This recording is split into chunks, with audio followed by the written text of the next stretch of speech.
Hi, Arana. Thank you for joining us in the ULab faculty. So dance and theater, one line of work. What are the other ones that you bring together in your current stream of social presencing theater? So I'd say the second one is a meditation, mindfulness, awareness practice. I met my own teacher of that in 1974 and have been part of the Shambhala community ever since then, and was particularly attracted and provoked and inspired and challenged by this notion that personal meditation could be the basis for creating enlightened society.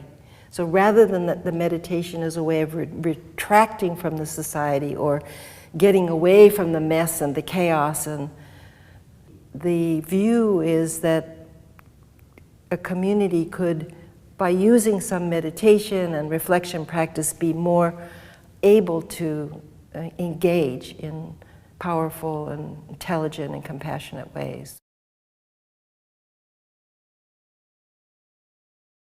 Sometimes you're talking about the three bodies that as human beings we can engage with. So what are the three bodies? So part of our practice is really embodiment, feeling that we're living in this particular body and not just floating around in our thoughts. Right now we can feel that we have a connection, our body, the earth body, kind of vertical connection, and of course the sense of space. But the social body could be our family, could be our team, could be the whole organization, could be a visit to the shopping mall, but we're always in social bodies. We're always moving closer or further away, or sitting up or standing down, but oftentimes we don't feel it. We don't feel the connection.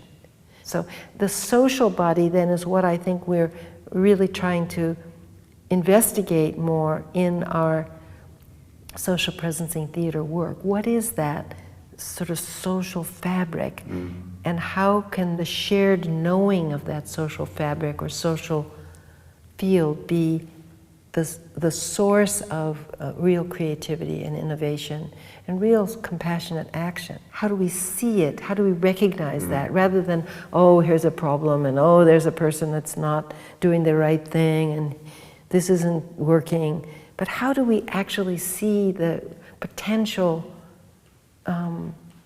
just the potential goodness in that situation, and let that be what expresses itself, rather than all the things that are not working, or how you wish this person were different or something, which is true and we notice it, but we're actually functioning on another level.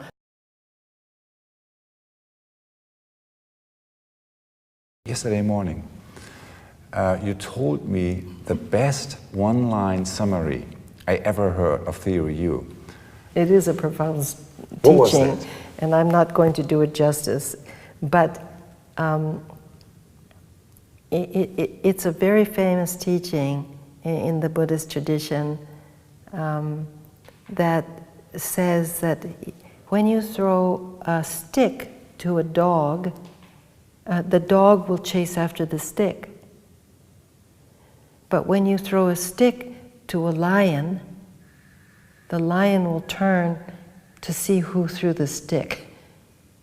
So there's something about chasing after perceptions, chasing after thoughts. The habit is to follow after that, to be fascinated or horrified or whatever by whatever. And so part of the Theory U is this invitation to turn around and say, now, what is actually generating all that thought? What is who is this person? And are they just a little isolated bubble generating this and that? Or is that quite a vast, open potential of loving kindness and courage in this world?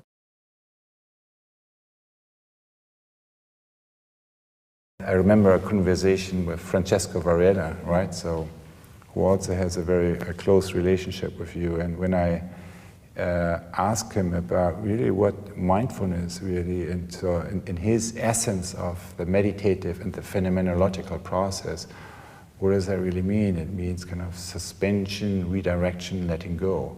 What is the essence of redirection? Moving from object to source, right? So that really is what's the journey down the U. And we have practices that do that for the level of the individual.